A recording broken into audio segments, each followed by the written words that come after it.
welcome back. I'm Cathy, and every week we break down the world of skincare and beauty. Can you believe this year is almost over? I feel like we were going in slow motion until June, and then bam, we hit the fast forward button and here we are. I feel like fall just flew by and now we're almost already at the end of 2021. You guys seem to really like when I do buying guides and product recommendations, so let's talk about the best products of the year, starting with cleansers. I really wanted to include a mix of some new launches that have been really great, but also some of the best of all time. Most of them are affordable, but there are a few bougie options if you want to treat yourself or add to your holiday lists. All right, let's get into it. So, I love cleansers. I love them because cleansing is kind of like a ritual for me. It's one of the first things you do in the morning to start off your day, and it also washes the day off too. It's kind of like a reset, and it also sets the tone for the rest of your routine and for the rest of your day. So I needed to feel good. But there are so many great cleansers that it was really hard for me to pick only a handful. If you guys have any favorites that I left out, definitely drop them in the comments below for everyone else to see. All right, let's start with some cleansers that are great for a lot of different skin types, especially balanced and combination skin. These are great if you don't know what skin type you have or you just don't like putting yourself in a box. A cleanser that just launched this summer that I absolutely love but really isn't getting much hype or love is the Dr. Jart Cicapair Tiger Grass Enzyme Foam Cleanser. Whew, that's a mouthful. The texture of this is really nice. When you first apply it, it feels really luxurious and hydrating. And I thought it might be best for drier skin at first, but when you do add water to it, it foams up really nicely and the cleansing action just kicks in.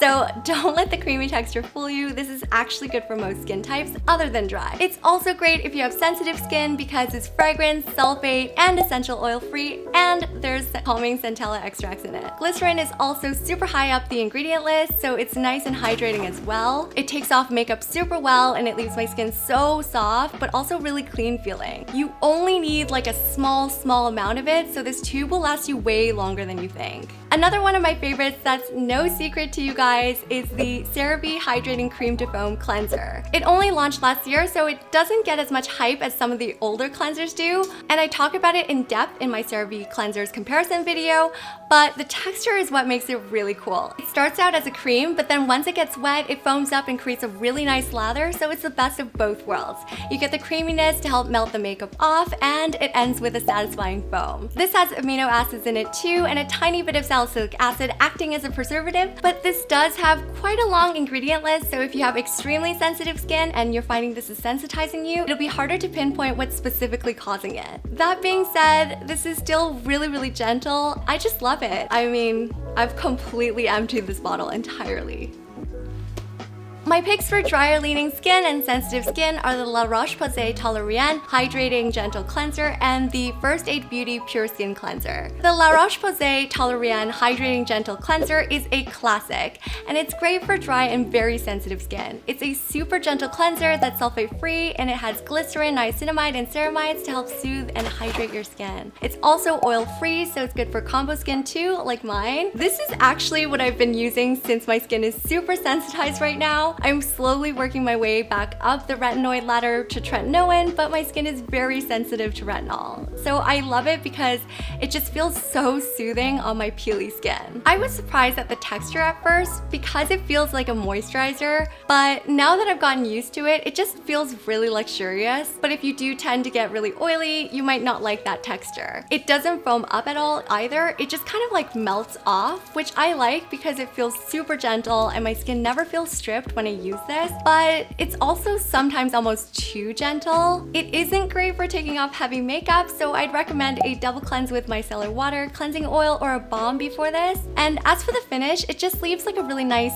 soft, clean feeling. As for the First Aid Beauty Pure Skin Cleanser, this is another classic. This super gentle cleanser does what it's supposed to do really well. It cleans off dirt, it removes sunscreen and makeup, and it leaves your skin feeling really soft. Like the La Roche-Posay, Honestly, this one has been around for a while, but even so, it's so great that it's still one of my favorites. As for the formulation, it's fragrance-free, sulfate-free, and there's some aloe water, green tea extract, and allantoin to help calm your skin, as well as our favorite humectant of the moment, glycerin, to hydrate and smooth. So it's great if your skin is sensitive or if it's balanced, dry, or combination. This feels like a very light cream at first, and it emulsifies really easily and has a bit of foam, but then washes up super fast, so it's really an efficient cleanser. It leaves my skin feeling really smooth and clean. My skin just feels like velvet after this. Plus, it's on PETA's cruelty-free list, so honestly, I can't be mad at it. Go and get this if you don't know what cleanser to buy. As for oilier leaning skin, there are a couple oil-free cleansers that I want to talk about. One that's great for oily, sensitive skin is the Dear Klairs Gentle Black Facial Cleanser. This launched earlier this year, and I haven't really heard that many people talking about it,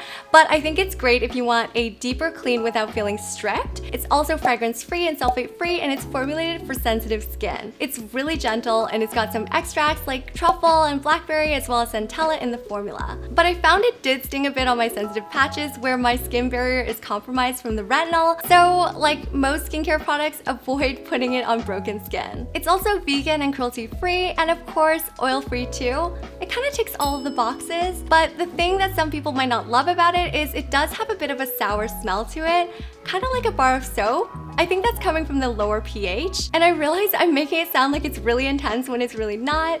It smells very similar to the Cosrx Good Morning Low pH Foaming Cleanser if you've ever tried that one. The texture is creamy, but it doesn't have that moisturizer feel to it like the Roche-Posay. It lathers up super well, and you get some nice, dense foaming action with this that feels very satisfying. Overall, it's super gentle, and it leaves a nice, clean feeling with no greasiness. Another newish cleanser I really like is the Farmacy Whipped Greens Oil-Free Foaming Cleanser. It launched in December of last year, so it's still relatively new.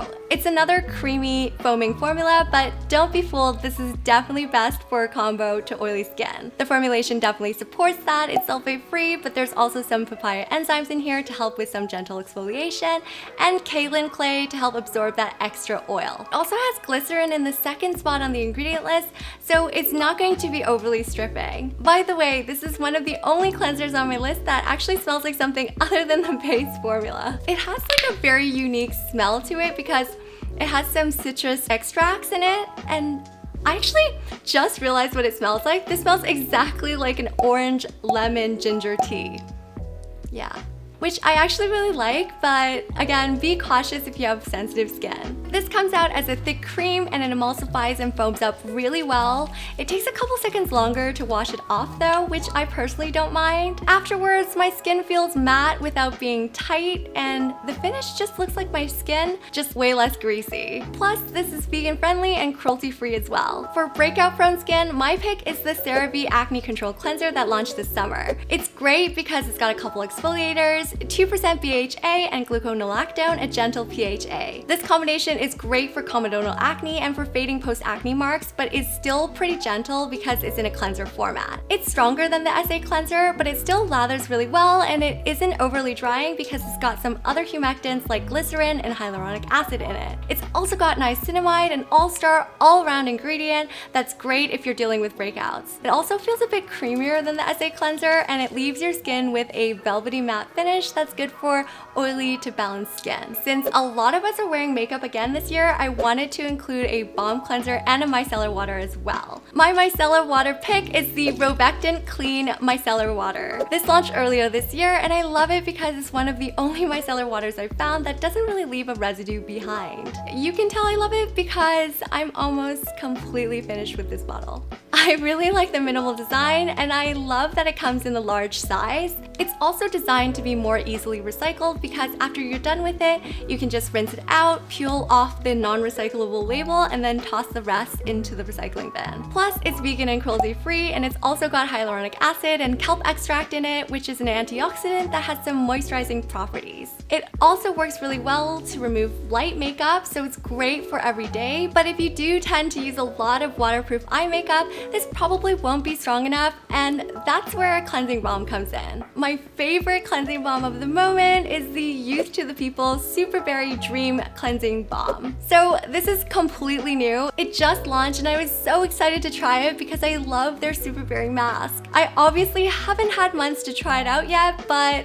this is a nice, fun balm that smells really nice and I like the texture of it a lot. If you're new to balm cleansers, they're creamy, oil-based formulas that take off makeup and sunscreen without any effort. Balms are hard to get right though. The Hamish one I had just smelled really chemically and just felt too much like I was putting wax on my face. This one is totally different. The base of this is made up of lighter weight oil, so it really doesn't feel heavy or greasy and it's good for all skin types. There is some added fragrance in here, but it smells amazing. It's like a bowl of fresh fruit and it kind of adds to that luxurious spa vibe. It might be too much for sensitive skin though. Sorry guys. This emulsifies into a milk super well and it washes off really easily, which is great because some other balms take forever to wash off and can sometimes leave a residue behind. It also melts off makeup and sunscreen really well. Oh, and it's vegan and cruelty free as well. So this is a good one if you're looking to treat yourself. All right, so those are my top cleanser picks of 2021.